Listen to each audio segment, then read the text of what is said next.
أعوذ بالله من الشيطان الرجيم بسم الله الرحمن الرحيم إن الله وملائكته يصلون على النبي يا أيها الذين آمنوا صلوا عليه وسلموا تسليما اللهم صل على سيدنا محمد وعلى آل سيدنا محمد اللهم صل على سيدنا محمد وعلى آل سيدنا محمد وجل فرجهم وارزقنا في الدنيا زيارتهم وفي الآخرة شفاعتهم. Assalamualaikum ya Rasulullah. Assalamualaikum wa ala ibadillahi sholihin. Assalamualaikum jami'an warahmatullahi wabarakatuh. Alhamdulillahi rabbil alamin. Allahumma shalli ala sayyidina Muhammad wa ala alihi sayyidina Muhammad. Bapak dan Ibu serta kawan-kawan yang menyimak, mudah-mudahan di hari Ramadan ini, hari-hari Ramadan ini kita senantiasa diberikan keberkahan, sehat walafiat, dan senantiasa dikuatkan sampai betul-betul termasuk orang mutakin dalam menjalankan ibadah puasa ini. Kita akan baca doa ziarah hari Jumat ya. Setelah itu kemudian membaca Raden Adipati Wiradakusuma, buku yang sudah biasa kita bacakan. Bismillahirrahmanirrahim. Allahumma salli ala Muhammadin wa ali Muhammad. Assalamualaikum ya hujjatallah fi ardi. Assalamualaikum ya aynallah fi khalqi. Assalamualaikum ya nurullah alladhi yahtadi bihil muhtaduna wa yufarriju bihi anil mu'minin. Assalamualaikum ayuhal muhallabul khaif. Assalamualaikum ayuhal waliyun nasih. Assalamualaikum ya safinatan najah. Assalamualaikum ya ainal haya. Assalamualaikum sallallahu alaika wa ala ali baitika tayyibin at-tahirin. Assalamualaikum ajalallahu laka wa wa'adaka minan nasri wa dhuhuril amr. Assalamualaikum ya maulaya ana maulaka arifun bi'ulaka wa ukhrak. Ataqarrabu ila Allah ta'ala bika wa bi'ali baitika وانتظروا ظهورك وظهور الحق على يديك وصلى الله أن تصلي على محمد وآل محمد ويجعلني من المنذرين لك والتابعين والناصرين لك على أعدائك والمستشهدين بين يديك في جملة أوليائك يا مولاي يا صاحب الزمان يا مولاي يا صاحب الزمان يا مولاي يا صاحب الزمان صلوات الله عليك وعلى آل بيتك هذا يوم الجمعة وهو يومك وتوقع فيه ظهورك والفرج فيه للمؤمنين على يديك وقتل الكافرين بسيفك وعلى يا مولاي فيه ديفك وجارك وأنت يا مولاي كريم من أولاد الكرام ومعمور بالضيافة والنجارة ولفني وجرني صلوات الله عليك وعلى أهل بيتك الطيبين الطاهرين وصلى الله على سيدنا محمد وآله الطاهرين والحمد لله رب العالمين. اللهم صل وسلم وزد وبارك على رسول الله وآله الأطهار على رسول الله وآله الأخيار. Bapak dan Ibu serta kawan-kawan yang menyimak, kita akan kembali lagi pada buku ini, riwayat Kanjeng Nabi Muhammad SAW dan Raden Adipati Arya Wiratakusuma. Buku ini hadir pada tahun 1941, diterbitkan penerbit Islam Studi Club Bandung. Buku tentang sejarah Nabi Muhammad SAW cukup lengkap, komprehensif, tetapi berbahasa Sunda yang nyastra, sehingga kita harus begitu teliti memahami kata demi kata yang karena ini betul-betul disajikan oleh seorang sastrawan dan budayawan Sunda yang sudah kahot lah dalam keilmuan kesusastraan Sundanya.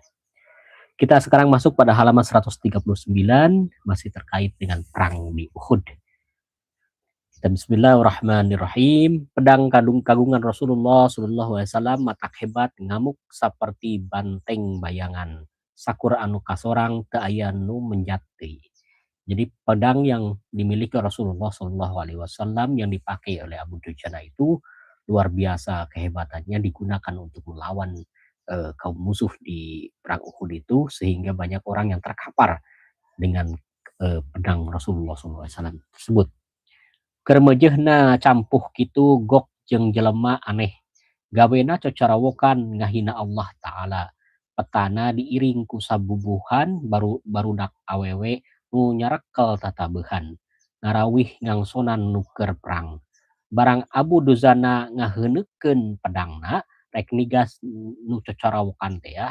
Hindun ngajerit maratan langit pedang tekungsi kena sidik manten kusora awewe emutan Abu Dujana matak camal pangaruhna pedang Rasulullah Shallallahu Alaihi Wasallam upami dipakai nigas awewe.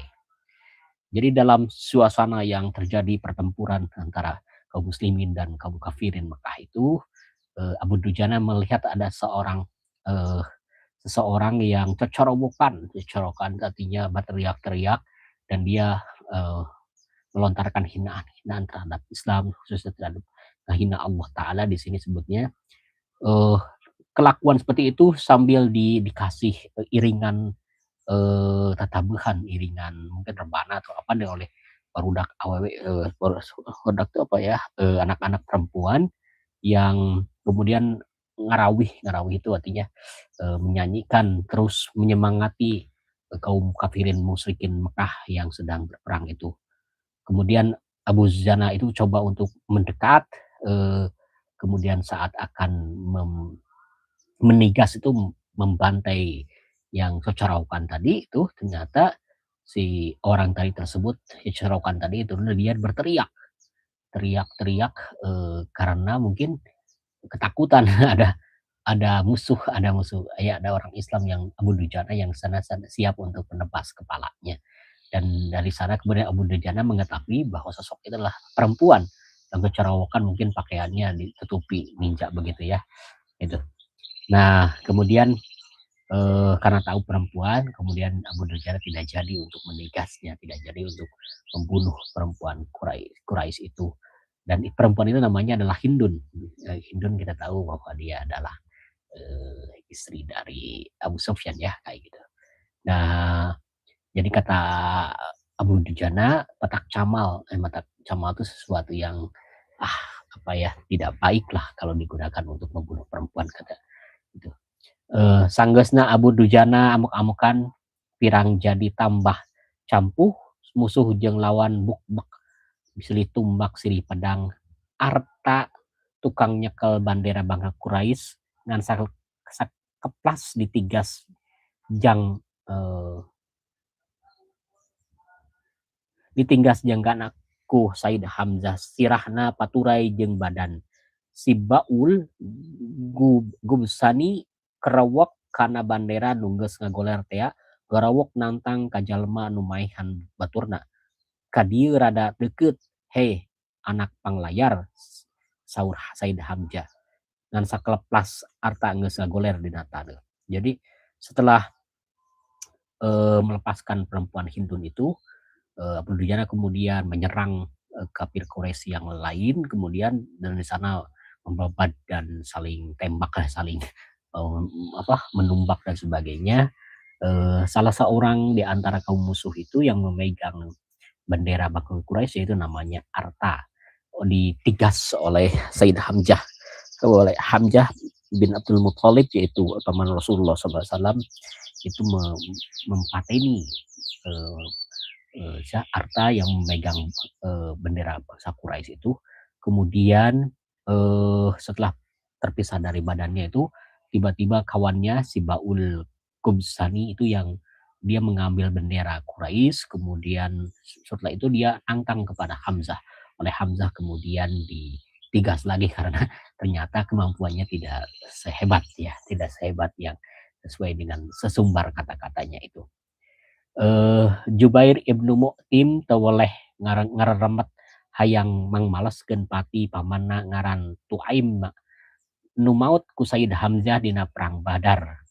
Manehna sorangan teu sanggupeun tuluy janji ka al Uhaiha sahaya orang Habsi lamun bisa maihan Said Hamzah tanwandi dimerdekakan.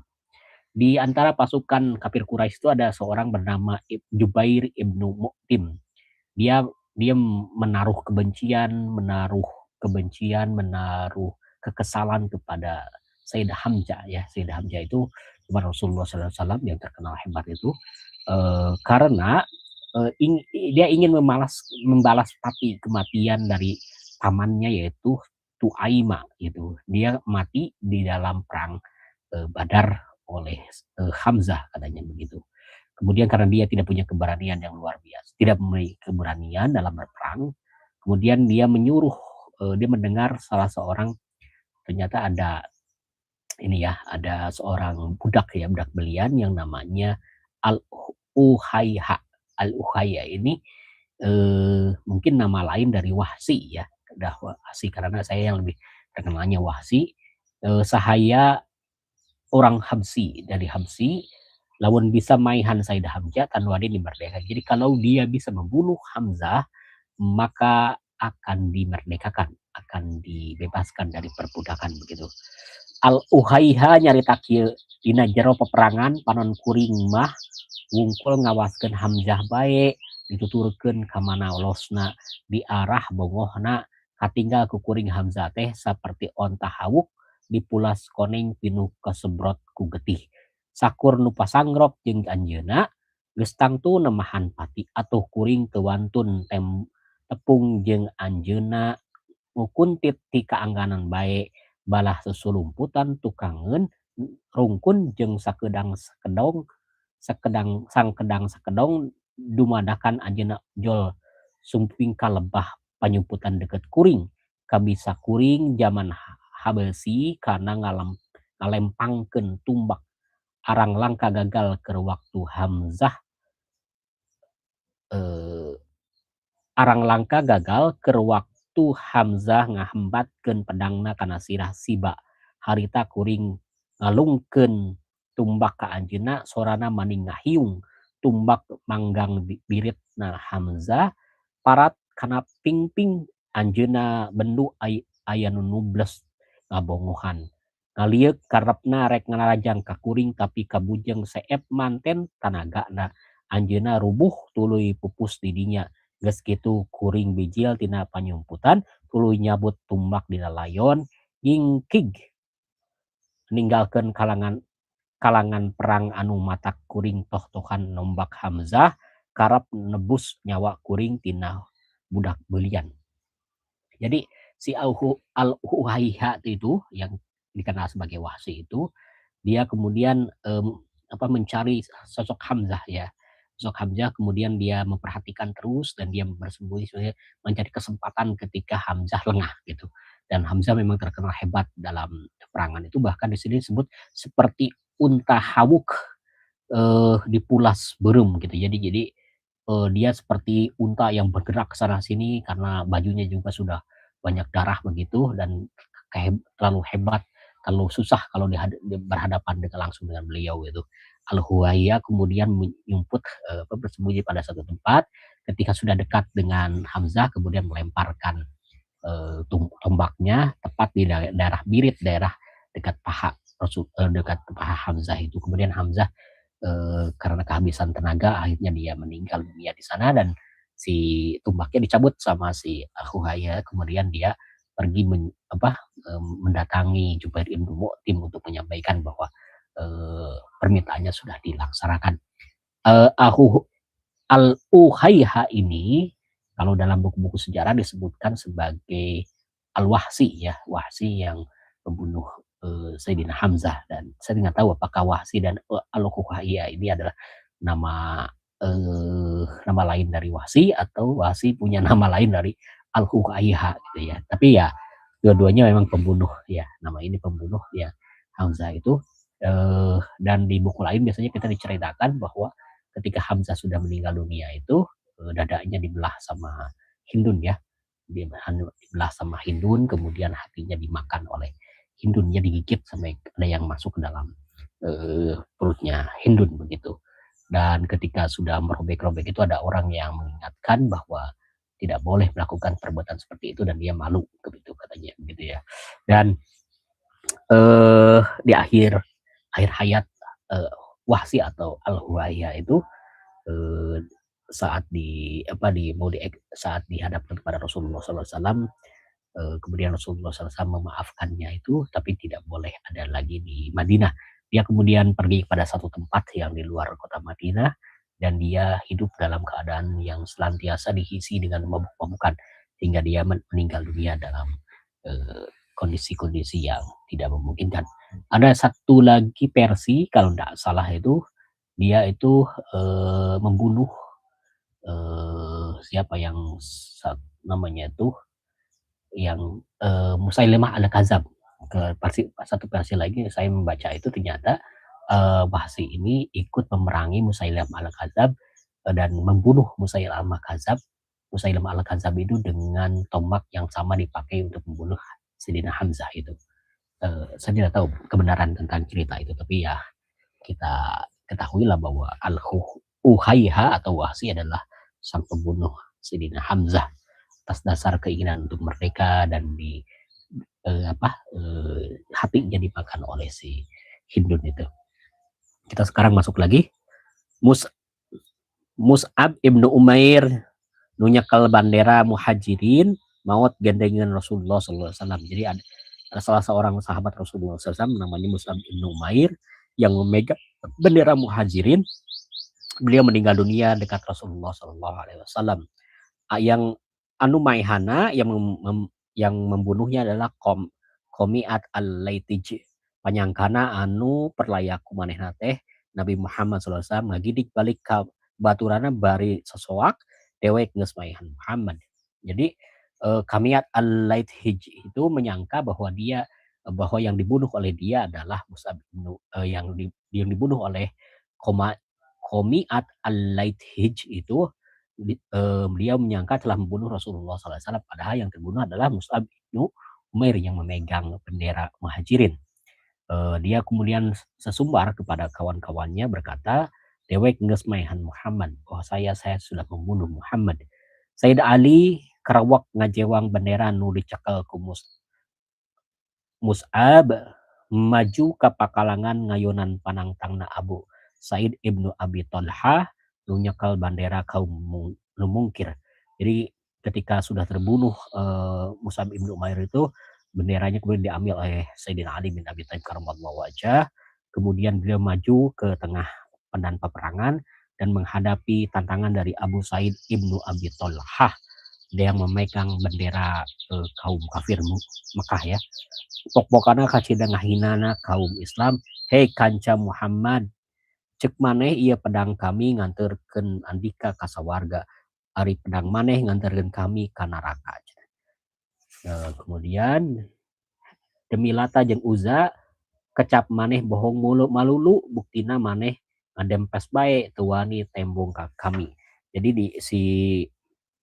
ini Abu Said ibnu Abi Talha itu mengatakan kepada kaum muslimin, hei sahabat-sahabat Muhammad, kata kalian pedang kami itu, pedang yang dipegang oleh pedang musuh itu akan mengantarkan kalian kepada surga, sedangkan pedang kalian itu akan mengantarkan musuh-musuh kepada neraka, kami ke neraka, maksudnya kaum kafir Quraisy. Demi Lata dan Uza katanya, kata-kata mereka itu, kata-kata kalian itu termasuk kata-kata yang dusta, bohong, tidak pernah terbukti. Kalian itu hanya bersembunyi saja, tidak berani untuk menghadapi langsung begitu ya. Ya karena itulah kata-kata itulah kemudian dengan kata-kata itulah kemudian Sayyidina Ali bin Abi Thalib itu kemudian mencoba untuk melawan Abu Said ibnu Abi Talha itu. Sayyid Ali anu kaampuh kadanggu ucap-ucap gitu, ada dua jelema gek amprok ngan sakirat anu nangtang teh sirah nangis ngagorolong dina taneuh. Barang rek dihanca deui tekung si bek lantaran waktu rubuh, Abu Sa'ad nembongkeun badanna sataranjang ka anu unggul Sayyid Ali ngalus bari ngabalieur. Jadi dua Abu Sa'ad ibnu Abi Talha itu dia berdua dengan kawannya itu, kemudian berhadapan dengan Sayyidina Ali bin Abi Thalib. Yang satu oleh Sayyidina Ali bin Abi Thalib kemudian sudah dipateni, sudah meninggal dunia. Satu lagi sudah terjatuh saat akan ditebas kepalanya, tiba-tiba Abu Sa'ad bin Abdul Talhah itu yang tadi menantang itu membuka bagian celananya, kemudian Sayyidina Ali bin Abi Thalib kemudian menutup wajahnya, kemudian meninggalkan dia gitu ya, karena mungkin sesuatu yang aurat yang tidak boleh dilihat gitu. Perang campuh taya hinggana parebut bandera Quraisy silih tembongkeun mawanen papelit-pelit pakuat-kuat kulit balad nu ngalungkir geus patolayah katibanan pedang kaum muslimin. Dua jelema tukang bandera Musafa ibnu Talha jeung dulurna Al-Jalas tibatan lesot bandera mah dibelaan ngarandang nyamperkeun indungna ngaran Sulafa baturna Hindun. Eta dua jelema nyuuh kana lahunan indungna nu ngalantarankeun maranehna gelar kadunya. Tina sumutna mutahkeun getih lalambaran. Aduh anaking cek manehna sora pegat-pegat. Saha nu tega ka maraneh atuh sakieu paharana waktu kuring narajang jauh anak-anakna kadenge aya nu ngomong kieu tadahan ieu jamparing aing teh Asim abdina Allah Sulafa sumpah moal sugema hatena lamun tangkorak Asim teu acan dipake paranti nginum anggur anu unggal geus kaciri ti wadia balad kaum muslimin bandera kaum Quraisy geus ngalumbuk dina taneuh deket tumpukan mayit teu aya saurang balad anu mungkir kemawani ngarawatan satro Allah taala paburisat geus teu puguh palana kacaritakeun Hindun katut bujangna jeung babaturana anu tadina sakitu ambekna ngahantem ngangsonan jeung mapanas nu keur perang teh ayeuna mah jempling ngenes jeung reuas tungtungna sarelek nyingsat berebet lumpat prajurit panah nu ngajaga di mumunggang gunung tea awas pisan ka musuh anu malabur ninggalkeun kalangan perang maranehna gero ngajengjeng ti ngajerelig hayang indit sieun teu kabagian ngaranjah raja kayana musuh nu malabur tea. Jadi kemudian terjadilah perang-perang gitu ya, perang di dalam di Uhud itu. Kemudian ada seorang yang pemegang bendera kafir Quraisy ya bernama Musafa ibnu Talha dan Al-Jalas dia kemudian terkapar dan dia masih ada tenaga, dia kemudian bergerak menuju ibunya yang sama-sama mungkin semacam tim sorak dari kafir Quraisy ya bersama Hindun itu Sulafa namanya ya. Nah, kemudian Sulafa itu bertanya kepada kedua anaknya siapa yang telah melakukan ini katanya. Melakukan sehingga kan siapa yang dua orang ini mengalami sekarat ya, dan kemudian yang dua orang yang sekarat itu dia bilang kepada ibunya itu bahwa yang membunuhnya adalah Asim abdina Allah yang kemudian dibunuh menggunakan jamparing, menggunakan panah dan sebagainya begitu ya. Dan kemudian Sulafa itu berazam saya tidak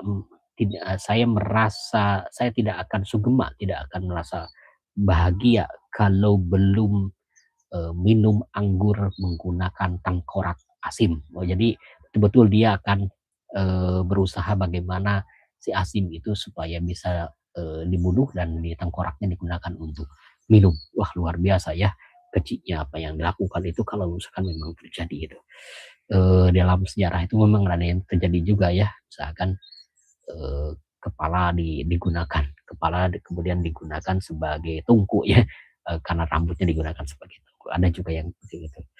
Nah, kemudian kita ketahui Hindun dan peserta perempuan dari kafir Quraisy itu karena mengalami kekalahan para pasukan Makkahnya, kemudian mereka berlarian meninggalkan Pakalangan, meninggalkan medan perang itu.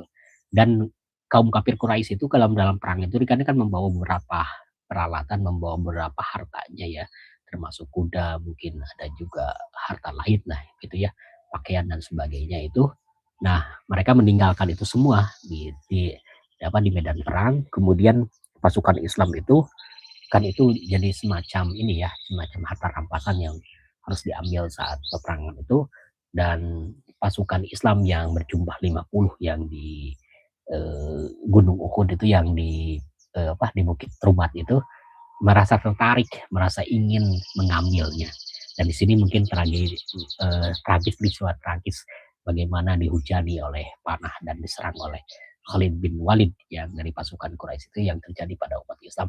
Jadi asalnya umat Islam itu mengalami kemenangan, tapi ketika pasukan pemanah itu turun karena mengambil harta rampasan itu ya dalam perang itu, maka mereka kemudian mengalami kekalahan. Umat Islam mengalami kekalahan.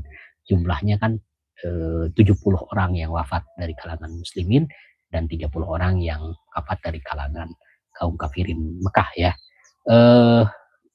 Jumlahnya tidak sebanding karena kaum kafirin Mekah itu kan 3.000, sedangkan kaum muslimin 700 orang. Ibnu Jubair nu jadi kapalana. Jadi Ibnu Jubair kepala dari orang yang ditugasi untuk menjadi pemanah di Gunung Uhud yang ditugasi oleh Rasulullah SAW. Teu aya tapakna ngahantem ngelingan maranehna sing areling kana piwuruk anu dilumatkeun pisan ku Rasulullah SAW, sing pengkuh kana janji lantaran pagerna wadia balad nupang santosa teh nya ku tetep renggenekna nu ngajaga dina umunggang ieu. Jadi kemudian Ibnu Jubair sebagai pimpinan yang pasukan dari pemanah di Uhud itu mengingatkan teman-temannya atau kawan-kawannya agar tidak tertarik untuk mengambil harta rampasan di bawah. Tapi kan kemudian mereka ada yang ke bawah untuk mengambil sehingga melepaskan tanggung jawabnya menjaga pemanah itu ya, kayak itu. Pagarna wadiabat, sesungguhnya bahwa pemanah itu adalah semacam perisai untuk kaum muslimin gitu ya, kas datang langsung di gitu ya. Kapan itu perangna oge geus lekasan. Jadi kemudian ada orang yang mengatakan, kan itu perangnya juga udah beres, mereka udah kabur, udah merasa kalah.